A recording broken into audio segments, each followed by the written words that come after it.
what will happen if one decides not to give anything or their all in the cause of Allah? That's a really interesting question, because if you don't do it for Allah, then the question becomes, who are you doing it for?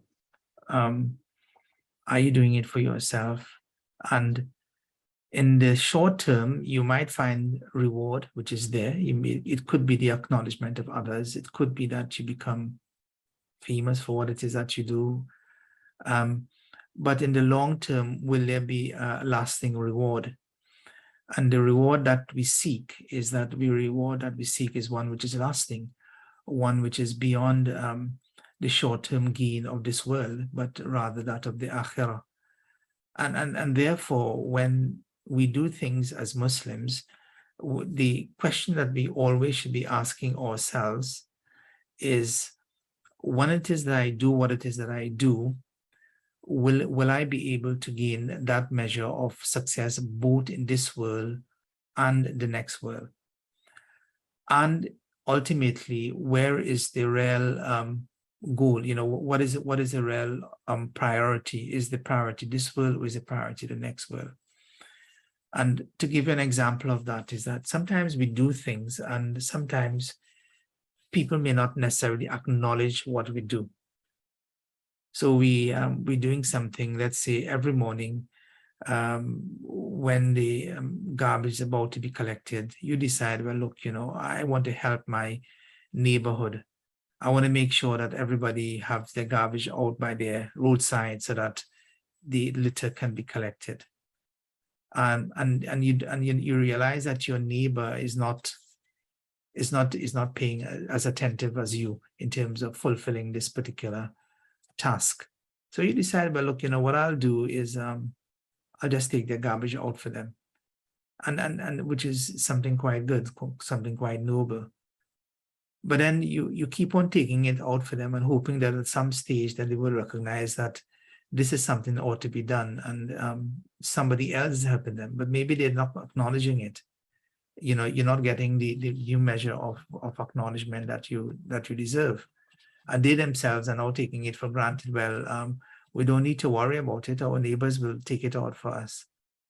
So it's about thinking about, well, what is who are you looking for, from commendation from? Is it from Allah or is it from others? And ultimately, it's from both parties. But it's knowing that when it is that you do what it is that you do, that your reward, inshallah, will be secure with Allah subhanahu wa ta'ala.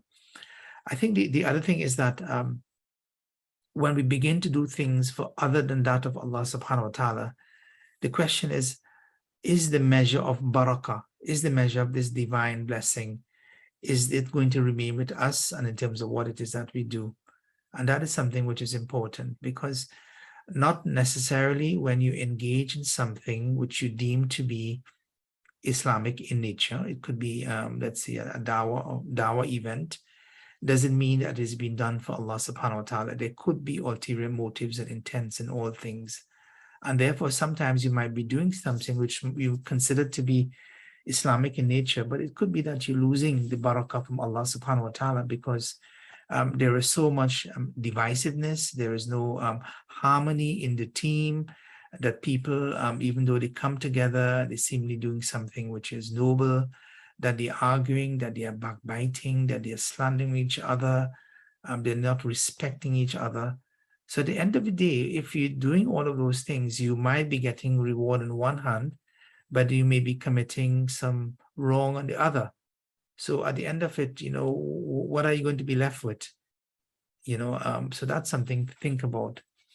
I think the one of the things about not doing things for Allah, the incident in Tabuk, in the life of the Prophet Muhammad Sallallahu Alaihi Wasallam was really very interesting, and there are so many lessons to be learned from the Tabuk incident. And the incident I speak of is one where so the Muslims in Medina, they realized that, hold on, the Prophet is calling for us to go on the Tabuk expedition,